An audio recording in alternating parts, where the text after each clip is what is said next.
Buenas noches, bienvenidas y bienvenidos. Gracias por estar de nuevo en este programa y gracias a Miriam Grunstein, que está aquí, experta en temas de petróleo, de energía y de esta reforma constitucional que está pues ya en curso, digámoslo así, esta reforma trascendente en este sexenio que ha cambiado los ejes de muchas cosas. Sí. Pero aquí llegamos, Miriam, a un tema que se estimaba de mayor alcance en términos del tiempo, que es el asunto de las aguas profundas. Se acaba de anunciar el conjunto de licitaciones ganadas, con 8 contratos, con diferentes consorcios internacionales, algunos con alianza con petróleos mexicanos, otros que vienen de otra manera, hay de diferentes nacionalidades, y bueno, como es el país, se está interpretando esta noticia, que las autoridades la consideran una gran noticia, que hace valer la existencia de una reforma como la que se hizo en materia petrolera y energética,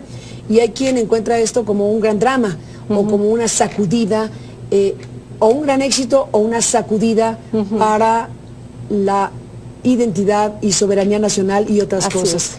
Así de extrema la cosa. Sí, yo diría. Miriam, ¿cómo la entiendes tú? Yo la entiendo, no como un drama y no como una gran celebración, sino como un evento de gran trascendencia para los que creemos que la competencia es buena. Sin duda, este es un paso muy importante y muy positivo. La cosa aquí es cómo haces el seguimiento y la gobernanza para que haya competencia, haya transparencia, haya cuidado al medio ambiente en aguas profundas, ¿no? Y este es un proyecto muy a largo plazo. Estamos hablando de un contrato de 35 años con 15 años de renovación. Entonces, yo creo que tú y yo no vamos a ver el final de la ejecución del contrato. Estoy segura que no, Miriam, estoy segura que no. Pero sí es un suceso que apenas es el primer pasito de un recorrido por un universo muy, muy, muy vasto. Déjame, Miriam, hacer un alto en esta charla para dar paso a Rey Rodríguez, nuestro colega que estuvo, en el seguimiento de este anuncio en la conferencia de prensa. Tú misma estuviste desde las 7 de la mañana. Así es. Siguiendo paso a paso, como experta que eres, todo el proceso que se dio precisamente de anuncio de estos contratos que se han asignado a estas empresas transnacionales. Y bueno, pues vamos viendo esta parte de la historia. Rey Rodríguez, adelante con esto. Al anunciar el área contractual... Por primera vez en casi 79 años, Petróleos Mexicanos se asociará con una empresa privada para explorar y producir petróleo en aguas profundas. Se trata de la australiana BHP Billiton, quien ganó la licitación del yacimiento Trión, descubierto en 2012 y ubicado en el Golfo de México, a unos 40 kilómetros de la frontera marítima de México con Estados Unidos. Según el gobierno, el acuerdo representa un paso histórico que ha sido posible tras la aprobación en la reforma energética que impulsó el presidente Enrique Peña Nieto y que abrió la puerta del sector a la iniciativa privada, poniendo fin a más de 70 años de monopolio estatal.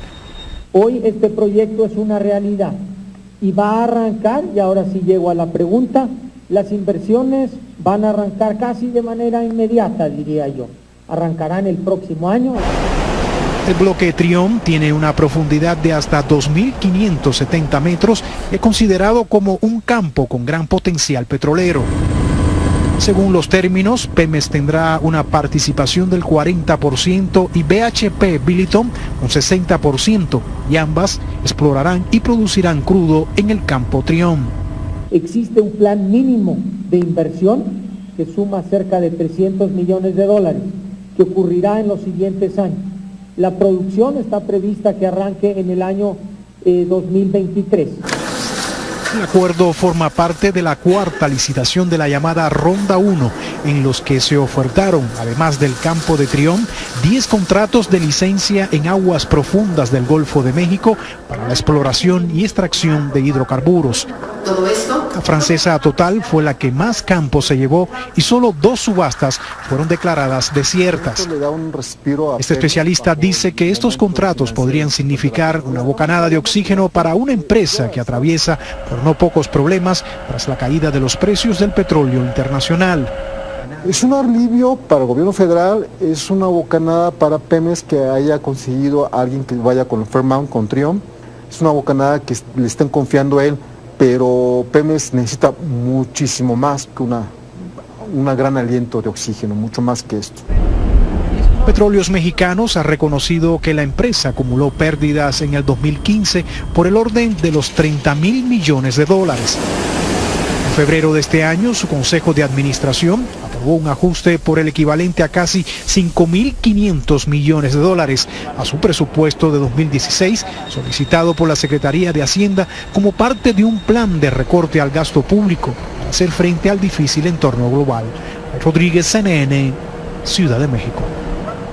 Bueno, regresamos, Miriam, con este tema después de escuchar a Rey Rodríguez.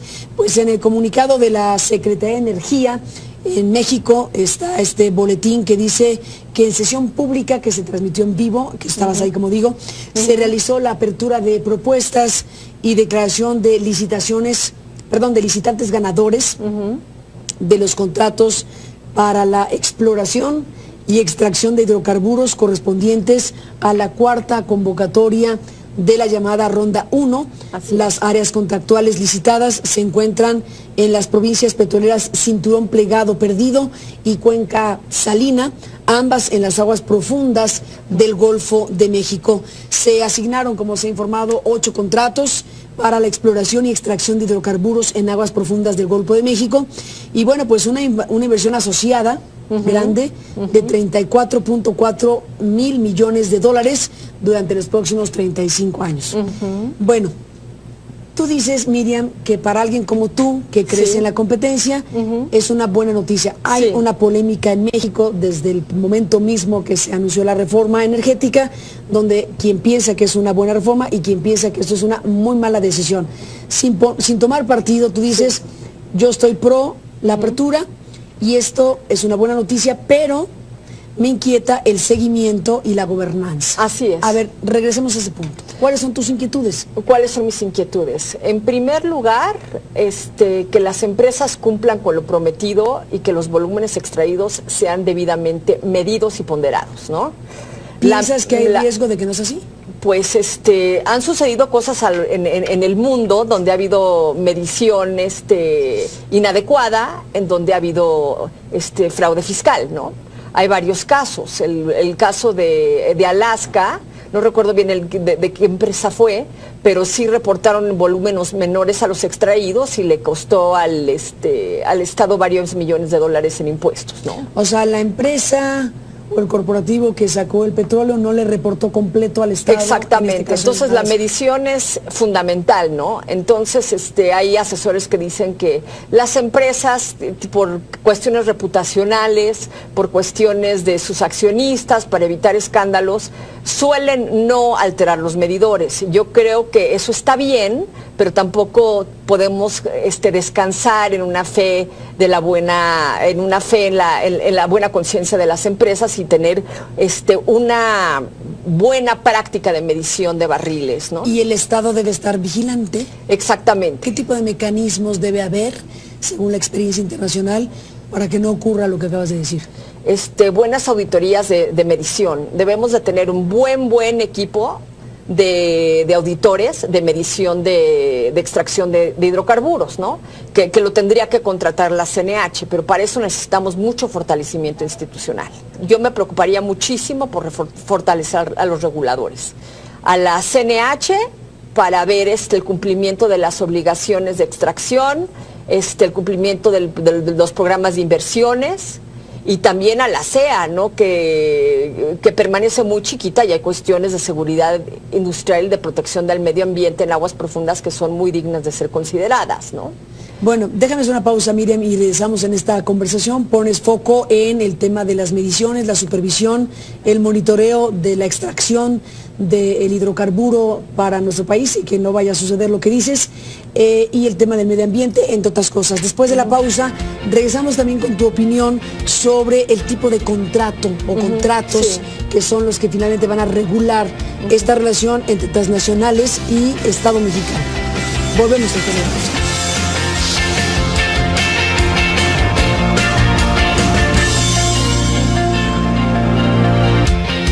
Regresamos, Miriam, en esta conversación. Me estabas contando algo en el corte. Retoma la idea y platícasela al público de casos que han afectado al medio ambiente a nivel internacional. Bueno, pues el más sonado de todos fue el estallido de Macondo, de la plataforma Deepwater Horizon de BP. Y la gente podría decir, no, ya viene BP a México y eso es terrible porque causaron este ecocidio. Y te puedo decir algo, Carmene, que es muy interesante. Las que peores accidentes han tenido a veces son las que más se cuidan en lo subsecuente por la presión de sus accionistas y de su dirección.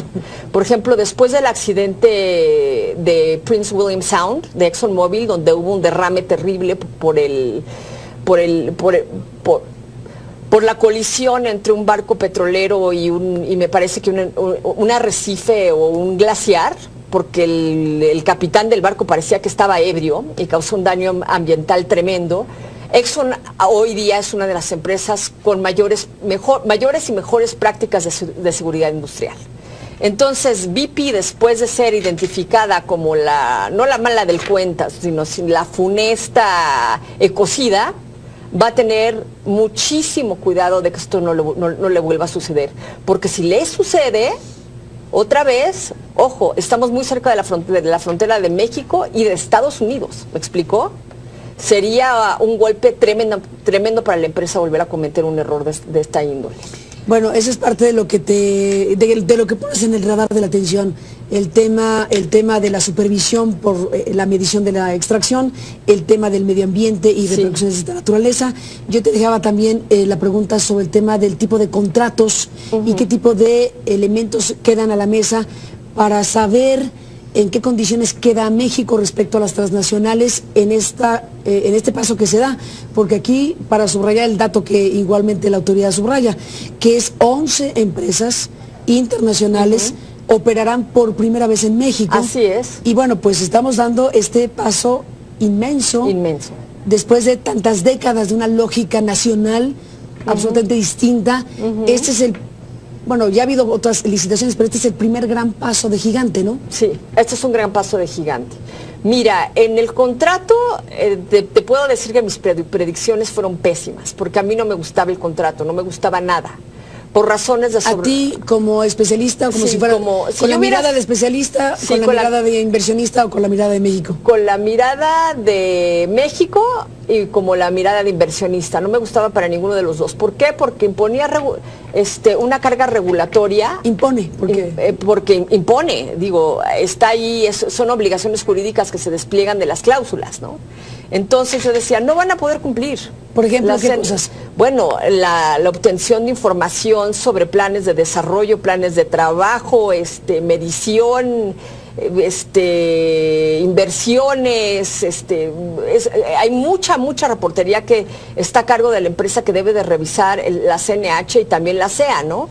Y cuando tienes una escasez de capital humano, también pueden surgir responsabilidades a cargo del Estado, ¿no? ¿Qué pasa si algo sucede y no está bien y el gobierno que puso los reguladores ya no está?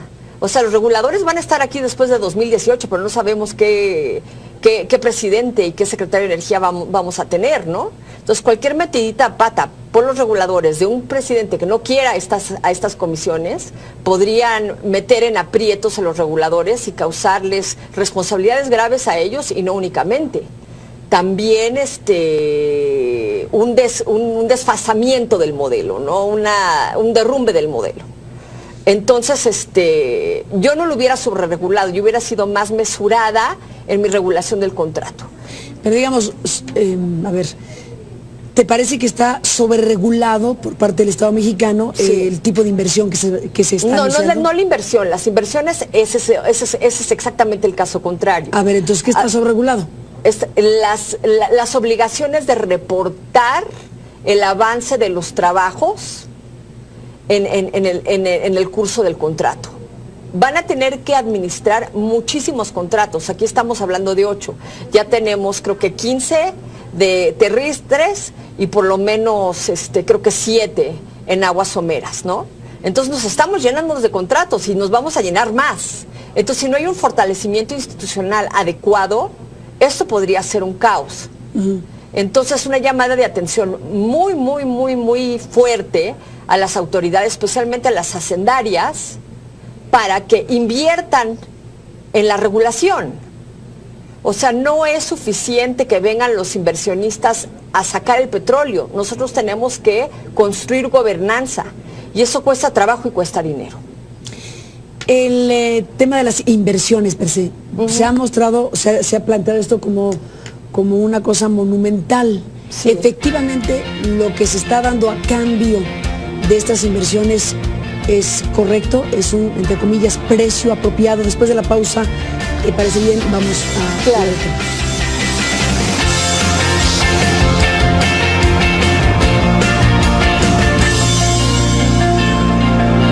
Bueno, Miriam, se nos acabó el tiempo, pero en esta parte final yo te preguntaba, con tu mirada experta, sobre el volumen de recursos. En el boletín dice, el boletín de CENER dice que los contratos asignados tienen una inversión asociada de aproximadamente 34.4 miles de millones de dólares durante los próximos 35 años. Bueno, son una cantidad bárbara, pero yo pregunto, ¿es mucho o poco en función de lo que se llevan? Bueno, en función de lo que se llevan, eso ya lo veremos, ¿no? Porque, ojo, aguas profundas es una actividad de altísimo riesgo, ¿no? De 10 pozos que perforas, tal vez 1 o 2 sean productores. Entonces, qué riesgo enorme. Es un riesgo muy grande para las empresas, y por eso tienes consorcios y no tienes empresas solitarias, para diversificar el riesgo, ¿no? Entonces, nosotros ya tenemos una idea de cuánto vamos a ganar nosotros. Cuánto vayan a ganar ellas, es un cálculo que están haciendo ellas ahora, ¿no? Y a veces les va muy bien y a veces les va de la santa patada, ¿no?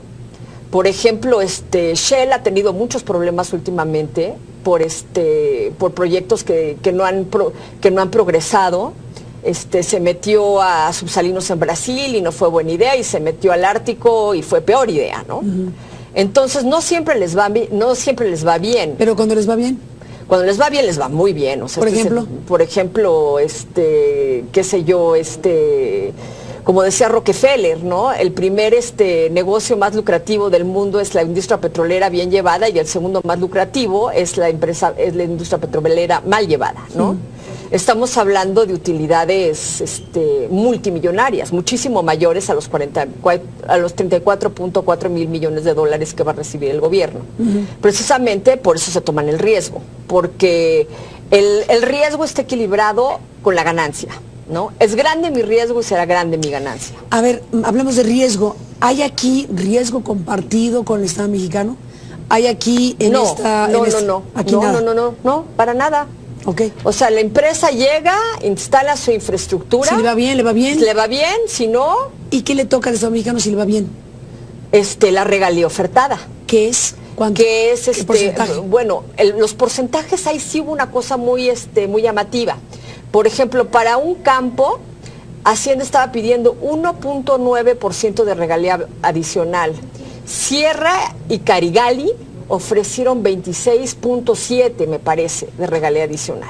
Entonces, alguien está haciendo cuentas raras, ¿me explico? ¿De 26 a 1? Sí, o Hacienda no sabe hacer evaluación de activos, lo cual sería muy grave, porque es nuestra responsabilidad como mexicanos saber cuánto valen nuestros activos, o las empresas están sobreofertando para ganar, ¿no? Lo cual también es un riesgo, porque después, vamos a renegociar,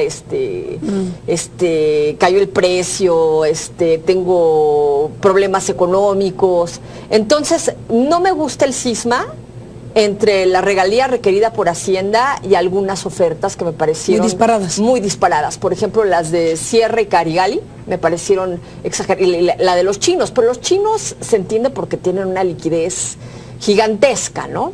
¿Y qué ofrecieron los chinos? 17% una vez o 22%. No me acuerdo si fue 17 o 22, pero también el requerimiento de Hacienda era muchísimo menor.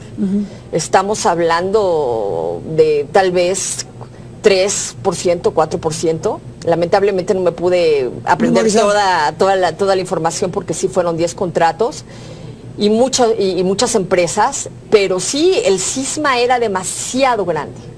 Entonces te hace pensar si nosotros estamos haciendo una mala evaluación de los activos o si las empresas están sobreofertando para ganar. Pero mira la sobreoferta, ¿no? Sería gigante. Pemex asociado con Chevron solamente. ¿En cuántos va Pemex con alguien? ¿Solamente en este caso? Chevron y una empresa japonesa. Creo que quedaron con 2 contratos. ¿Y qué piensas de Pemex, socio de o asociado a? Bueno, yo pienso que Chevron, yo creo que Chevron es una excelente empresa. Tiene un récord de seguridad industrial y de protección al medio ambiente muy bueno, y además tecnológicamente es una empresa de mucha vanguardia en aguas profundas, ¿no? Ha perforado algunos de los pozos más profundos en el mundo con un récord de seguridad realmente casi impecable, si no es que impecable. Yo no tengo conocimiento de ningún derrame de Chevron, ¿no? ¿Qué puede interesarle a Chevron de Pemex? Porque esa es una de las preguntas que me planteé, ¿no? ¿Por qué tanta insistencia, tanta vehemencia, ¿no? de Chevron de acercarse a Pemex? Y yo creo que es una cuestión de que Chevron se podría sentir protegida por Pemex al estar cerca de alguien que conoce bien las leyes mexicanas, que conoce no únicamente las leyes, sino las prácticas. Y finalmente, si hay un presidente agresivo en contra de la reforma energética en 2018, pues es más difícil demandar un consorcio en donde tienes tu propia empresa estatal. O sea que yo creo que Chevron fue inteligente en ese sentido. ¿Para protegerse en el ámbito político? En el ámbito político y en el ámbito jurídico. Siempre es más difícil atacar un consorcio si quieres proteger a tu empresa estatal. Ahora puedes desmantelar tu empresa estatal y poner otros directivos, ¿no? Que sean de tu agrado. Y eso ya tensa la relación con el socio. O sea, no siempre funciona. Funcionó bien para Chevron en Venezuela. O sea, Chevron sigue con PDVSA. Antes de Chávez y ahora con Maduro, ¿no? Entonces, y a mí me agrada la alianza. Creo que si Pemex se avispa, se despierta, puede aprovechar mucho de la alianza con Chevron. Tiene mucho que aprender de Chevron. En términos de administración de proyectos, yo creo que puede beneficiarse enormemente. Pero eso no depende de Chevron, depende de Pemex. Pues ahí está, todo un tema. Muy importante, todo un tema. Miriam, gracias por estar aquí para exponer la información, tus reflexiones y tus preocupaciones, lo que es una cosa de sentimientos encontrados, ¿no? Sí, así de inquietudes encontradas. Mira, yo lo veo así. Ayer estuve en la boda, fue la borrachera, el baile, ya vendrá la cruda, ¿no?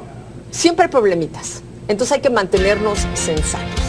Bueno, pues Miriam, estamos siguiendo muy de cerca todo esto. Gracias por estar aquí como siempre. Encantada, Carmen. Gracias, Miriam. Y a usted que nos permitió acompañarle, pásenla bien, buenas noches. Seguimos en el tema. Hasta la próxima.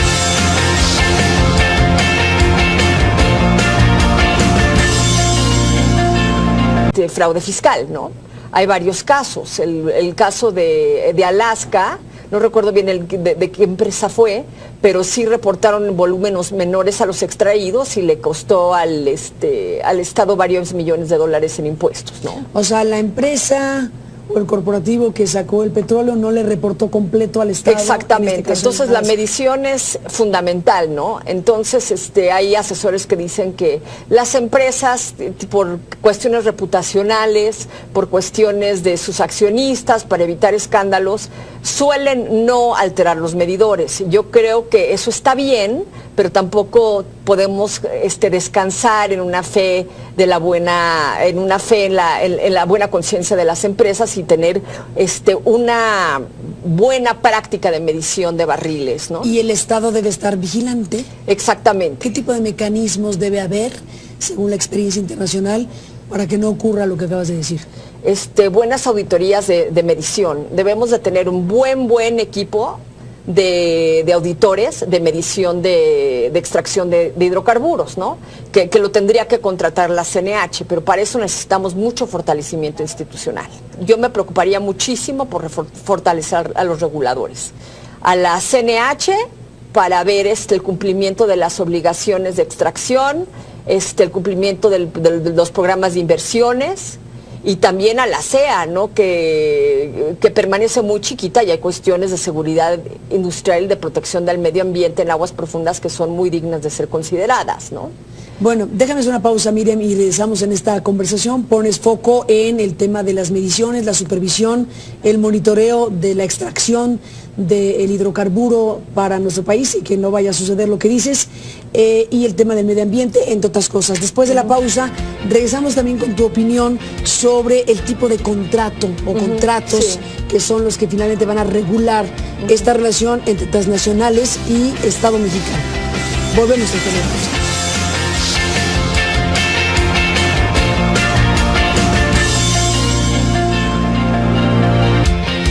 Regresamos, Miriam, en esta conversación. Me estabas contando algo en el corte. Retoma la idea y platícasela al público de casos que han afectado el medio ambiente a nivel internacional. Bueno, pues el más sonado de todos fue el estallido de Macondo, de la plataforma Deepwater Horizon de BP. Y la gente podría decir, no, ya viene BP a México y eso es terrible porque causaron este ecocidio. Y te puedo decir algo, Carmen, que es muy interesante. Las que peores accidentes han tenido a veces son las que más se cuidan en lo subsecuente por la presión de sus accionistas y de su dirección. Por ejemplo, después del accidente de Prince William Sound, de ExxonMobil, donde hubo un derrame terrible por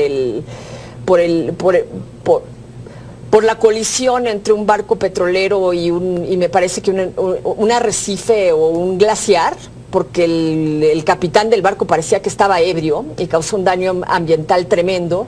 Exxon hoy día es una de las empresas con mayores y mejores prácticas de seguridad industrial. Entonces, BP, después de ser identificada como no la mala del cuenta, sino la funesta ecocida, va a tener muchísimo cuidado de que esto no le vuelva a suceder. Porque si le sucede, otra vez, ojo, estamos muy cerca de la frontera de México y de Estados Unidos, ¿me explicó? Sería un golpe tremendo.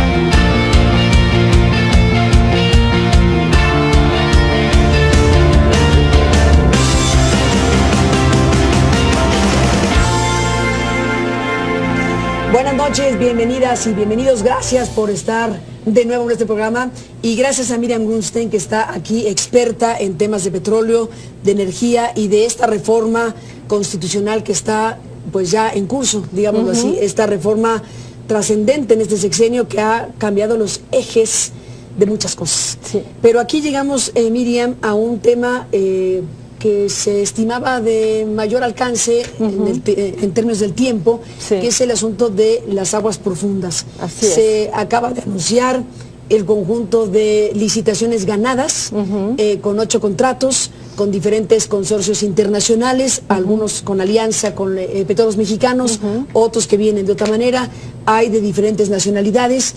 Y bueno, como es el país, se está interpretando esta noticia, que las autoridades la consideran una gran noticia, que hace valer la existencia de una reforma como la que se hizo en materia petrolera y energética, y hay quien encuentra esto como un gran drama, o como una sacudida, o un gran éxito, o una sacudida para la identidad y soberanía nacional y otras cosas.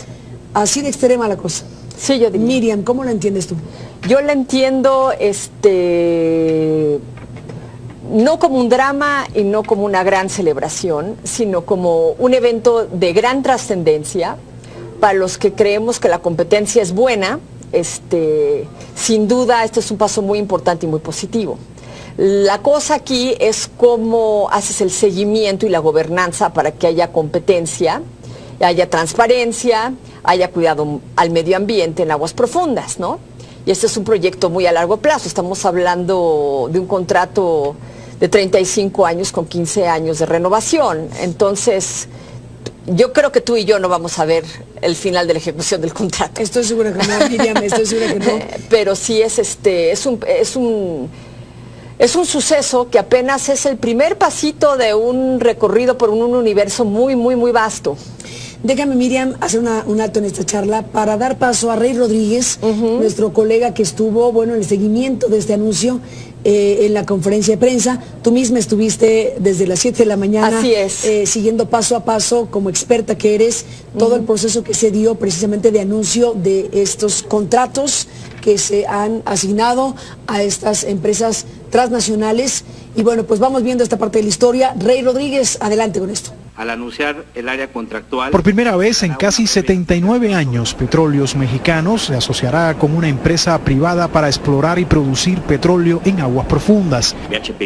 Se trata de la australiana BHP Billiton, quien ganó la licitación del yacimiento Trión, descubierto en 2012 y ubicado en el Golfo de México, a unos 40 kilómetros de la frontera marítima de México con Estados Unidos.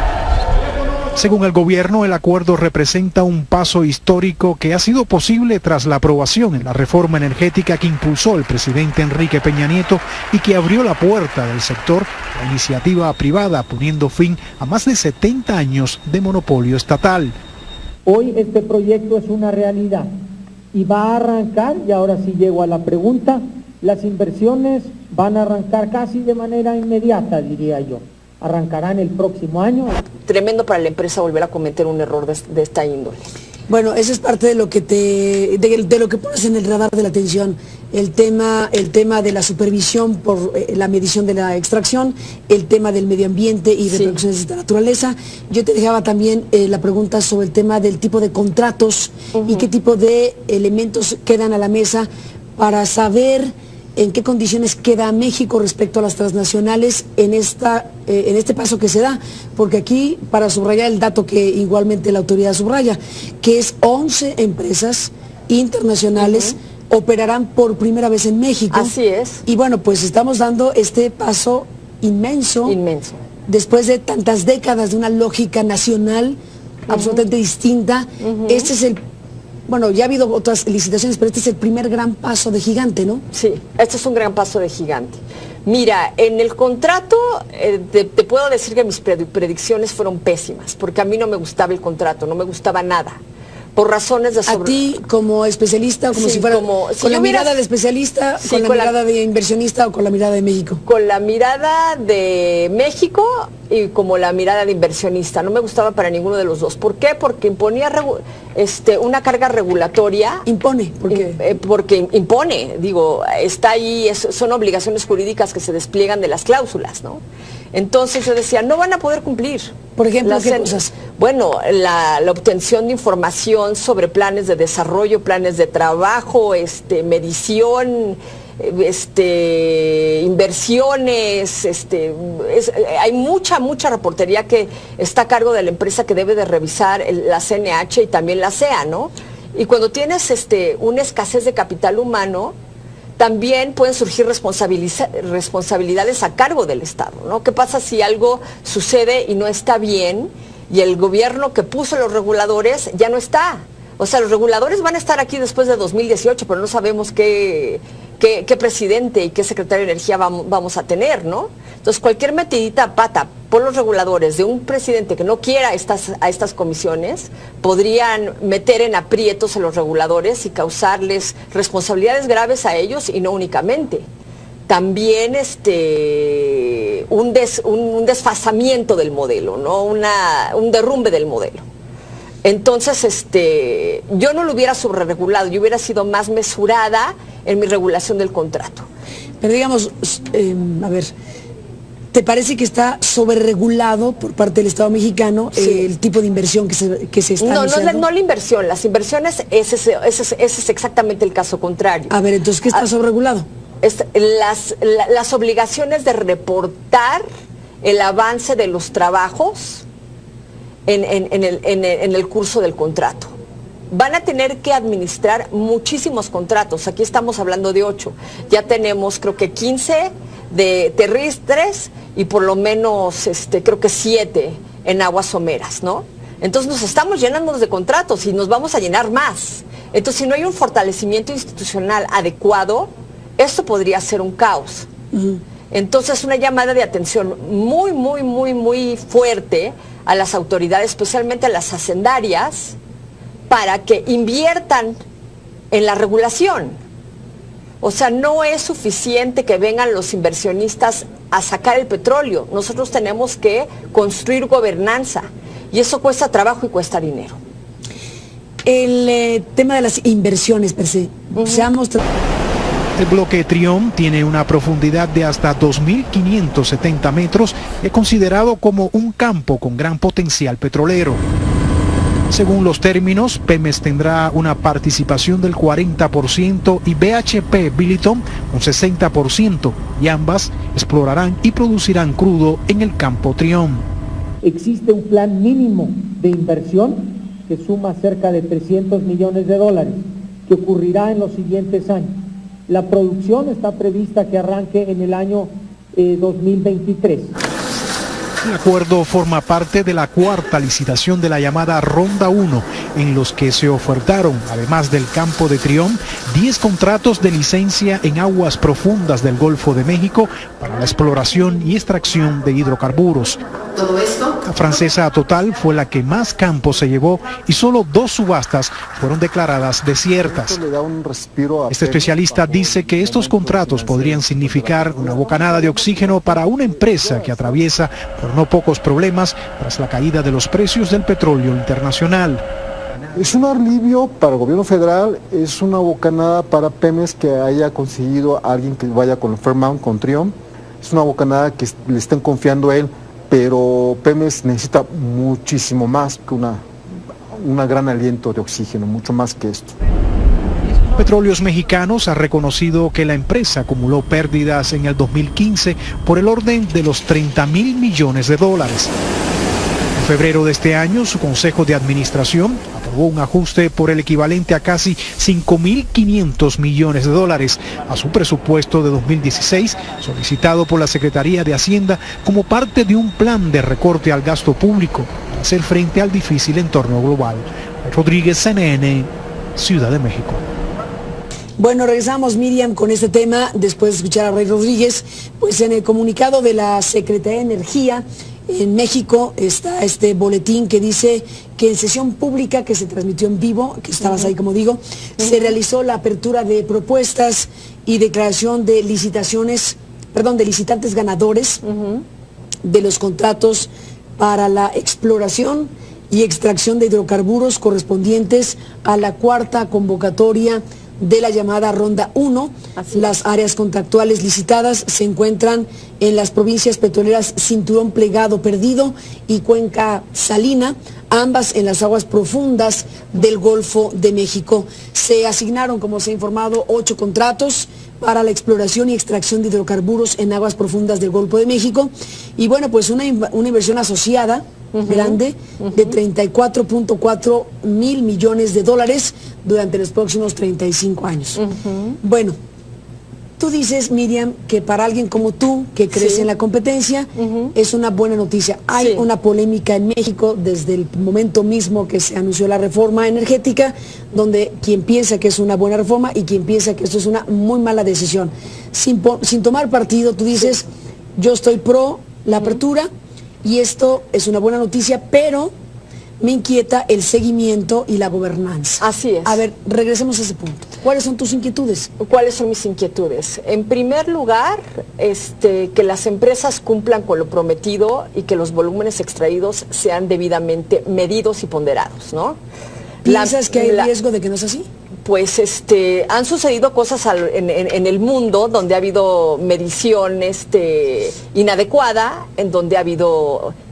Se ha planteado esto como una cosa monumental. Sí. Efectivamente, lo que se está dando a cambio de estas inversiones es correcto, es un, entre comillas, precio apropiado. Después de la pausa, ¿te parece bien? Vamos a... Claro.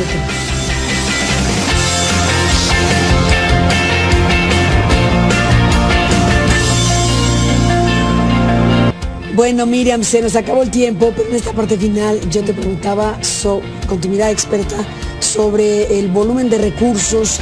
En el boletín de CENER dice que los contratos asignados tienen una inversión asociada de aproximadamente 34.4 miles de millones de dólares durante los próximos 35 años. Bueno, son una cantidad bárbara, pero yo pregunto, ¿es mucho o poco en función de lo que se llevan? Bueno, en función de lo que se llevan, eso ya lo veremos, ¿no? Porque, ojo, aguas profundas es una actividad de altísimo riesgo, ¿no? De 10 pozos que perforas, tal vez 1 o 2 sean productores. Entonces, qué riesgo enorme. Es un riesgo muy grande para las empresas, y por eso tienes consorcios y no tienes empresas solitarias, para diversificar el riesgo, ¿no? Entonces, nosotros ya tenemos una idea de cuánto vamos a ganar nosotros. Cuánto vayan a ganar ellas, es un cálculo que están haciendo ellas ahora, ¿no? Y a veces les va muy bien y a veces les va de la santa patada, ¿no? Por ejemplo, Shell ha tenido muchos problemas últimamente por proyectos que no han progresado. Se metió a subsalinos en Brasil y no fue buena idea, y se metió al Ártico y fue peor idea, ¿no? Entonces no siempre les va bien. Pero cuando les va bien. Cuando les va bien, les va muy bien. O sea, por ejemplo, qué sé yo, como decía Rockefeller, ¿no? El primer negocio más lucrativo del mundo es la industria petrolera bien llevada, y el segundo más lucrativo es la industria petrolera mal llevada, ¿no? Estamos hablando de utilidades multimillonarias, muchísimo mayores a los 34.4 mil millones de dólares que va a recibir el gobierno. Precisamente por eso se toman el riesgo, porque el riesgo está equilibrado con la ganancia, ¿no? Es grande mi riesgo y será grande mi ganancia. A ver, hablemos de riesgo. ¿Hay aquí riesgo compartido con el Estado mexicano? ¿Hay aquí No, para nada. Okay. O sea, la empresa llega, instala su infraestructura. Si le va bien, le va bien. Le va bien, si no... ¿Y qué le toca al Estado mexicano si le va bien?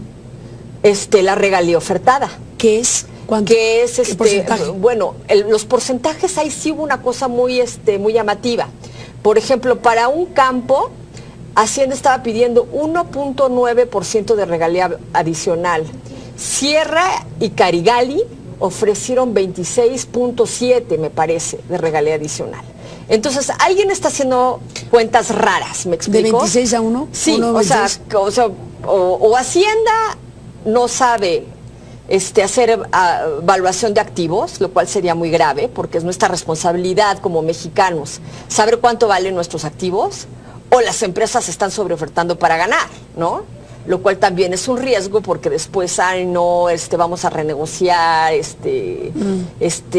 cayó el precio, tengo problemas económicos. Entonces, no me gusta el cisma entre la regalía requerida por Hacienda y algunas ofertas que me parecieron muy disparadas. Por ejemplo,